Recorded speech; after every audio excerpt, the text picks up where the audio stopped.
మంత్రివర్గ ఉపసంఘము అధికారిక బృందము వివిధ రాష్ట్రాలలో పర్యటించి సమాచారం సేకరణ చేసి ఆ వివరాలన్నీ కూడా మంత్రివర్గానికి వాళ్ళు వివరిస్తే అక్కడి నుంచి వివిధ రాష్ట్రాలలో వచ్చిన సమస్యలను దృష్టిలో పెట్టుకొని ఇది ఏదో ఒక డిపార్ట్మెంట్ చేస్తే దీనికి చట్టంలో కోర్టులో ఇబ్బంది వస్తుందని చెప్పి ఇతర రాష్ట్రాల అనుభవాలను దృష్టిలో పెట్టుకొని ప్లానింగ్ డిపార్ట్మెంట్ చేయాలని చెప్పి ఒక నిర్ణయానికి వచ్చినాం.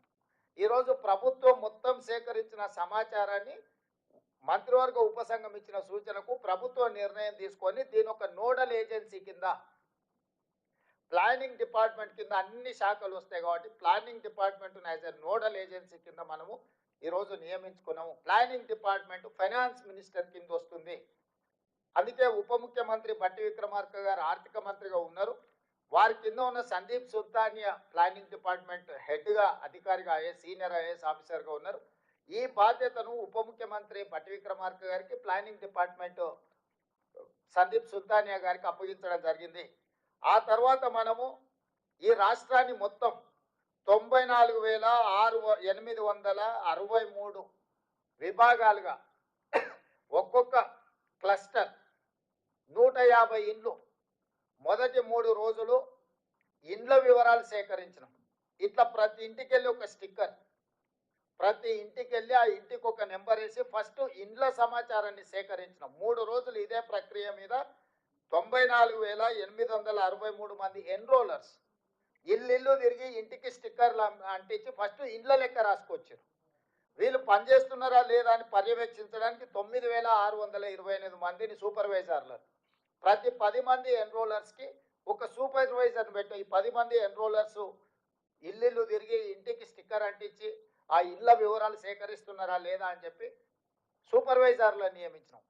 వీళ్ళ మీద మండల స్థాయిలో ఒక అధికారిని వేసినాం. ఆ మండల స్థాయి అధికారుల మీద ఒక అడిషనల్ కలెక్టర్ స్థాయి, జిల్లా స్థాయి ఇంకొక అధికారిని నియమించాం. ఆ పైన కలెక్టర్ను పెట్టినాం. అంటే కలెక్టరు, అడిషనల్ కలెక్టరు, మండల స్థాయి అధికారి, ప్రతి 10 మంది ఎన్రోలర్స్కి ఒక సూపర్వైజరు, ఆ కింద ప్రతి 150 ఇళ్లకు ఒక ఎన్రోలర్.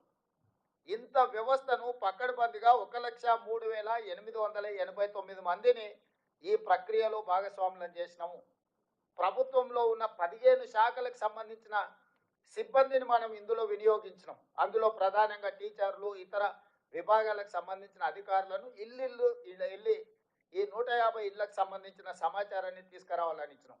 వాళ్ళకి రెగ్యులర్గా గవర్నమెంట్ ఇచ్చే జీతమే ఇస్తే వాళ్ళకి ఇంట్రెస్ట్ ఉండదని చెప్పి ఈ ఎన్రోలర్స్గా పాల్గొన్న వాళ్ళకు కూడా మనం ఒక్కొక్కరికి 10,000 రూపాయలు ఇవి చేయడానికి వాళ్ళకు ప్రత్యేకంగా నిధులు ఇచ్చినాం. 160 కోట్ల రూపాయలు మొత్తం ప్రభుత్వ అధికారులు పనిచేసిన అదనంగా 160 కోట్ల రూపాయల నిధులను కేటాయించి 50 రోజులు నిరంతరం 1,03,889 మంది ప్రభుత్వ సిబ్బంది ఇల్లు తిరిగి సమాచారాన్ని సేకరించారు. ఈ సేకరించిన సమాచారం మొదట ఇండ్లకు ఇట్లా స్టిక్కర్లు అతికించి ఇండ్ల లెక్క తీసినాం. ఆ తర్వాత మొత్తం 8 పేజీల సమాచారం ఇట్లా ప్రతి పేజీలో సమాచారాన్ని సేకరించి చివరి పేజీలో 8వ పేజీలో ఇక్కడ ఇంటి యజమాని సంతకం, ఇక్కడ ఎన్రోలర్ సంతకం, ఎన్యూమరేట్ చేసిన ఎన్రోలర్ సంతకం, ఇక్కడ సూపర్వైజర్ సంతకం. ఇందులో 8 పేజీలలో ఇచ్చిన సమాచారం ఆ ఇంటి యజమాని మొత్తం చదివి ఇన్న తర్వాత సంతకం పెట్టి ఇచ్చిన సమాచారం. ఇది ప్రభుత్వ సిబ్బంది పోయి ఇంటి ముందర కూర్చోనో లేకపోతే ఇంటి బయట ఎవరినో వేరేళ్ళని అడిగి ఇంటి ఆయన ఏ కులమయ్యా లేకపోతే ఇంటి ఆయన ఏం చేస్తాడని అడిగి సేకరించిన సమాచారం కాదు. ఇవాళ ఇక్కడ ఉన్న మిత్రులందరికీ 8 పేజీలల్లా ప్రతి కాలం 57 కాలమ్స్ ఉన్నాయి. దీంట్లో ప్రతి కాలం ఇంటి యజమాని ఇచ్చిన సమాచారంతో పాటు ఇంటి యజమాని సంతకం తీసుకొని వాళ్ళ మొబైల్ నెంబర్ తీసుకొని సేకరించిన ఎన్యూమరేటర్ సంతకం పెట్టి ఈ ఎన్యూమరేటర్ మీద ఉన్న సూపర్వైజర్ సంతకం పెట్టి ప్రతి 150 ఇండ్లకు సంబంధించిన సమాచారాన్ని క్రోడీకరించి కంప్యూటరీకరించినము. 36,000 మంది డేటా ఎంట్రీ ఆపరేటర్లను సపరేట్గా ఈ 1,03,889 మంది సమాచారం సేకరించిన సిబ్బంది కాకుండా డేటా ఎంట్రీ ఆపరేటర్లను 36,000 మంది సిబ్బందిని అదనంగా తీసుకొని ఈ 36,000 మంది సిబ్బంది ఏ ఎన్రోలర్ ఎవరైతే ఉన్నాడో ఆ 150 ఇట్లాంటి 8 పేజీల సమాచారాన్ని తీసుకొని అతనే కంప్యూటర్ ఆపరేటర్ పక్కన కూర్చొని ఒక్కొక్క వివరాలు కంప్యూటర్లో ఎంట్రీ చేయించి ఎందుకంటే గతంలో సమగ్ర కుటుంబ సర్వే చేసినప్పుడు ఎస్సీ ఎస్సీ ఉపకులాల సమాచారము ఈరోజు ఉన్నాయి 59 కులాలు. కానీ సమగ్ర కుటుంబ సర్వేలో ఒక రోజులో చేరడం వల్ల 82 కులాలుగా ఎస్సీ ఎస్సీ ఉపకులాలను రాసుకొచ్చారు వాళ్ళు. ఎందుకు 82 కులాలు వచ్చినా నేను స్టడీ చేసిన 82 ఎందుకు మోచి ఎం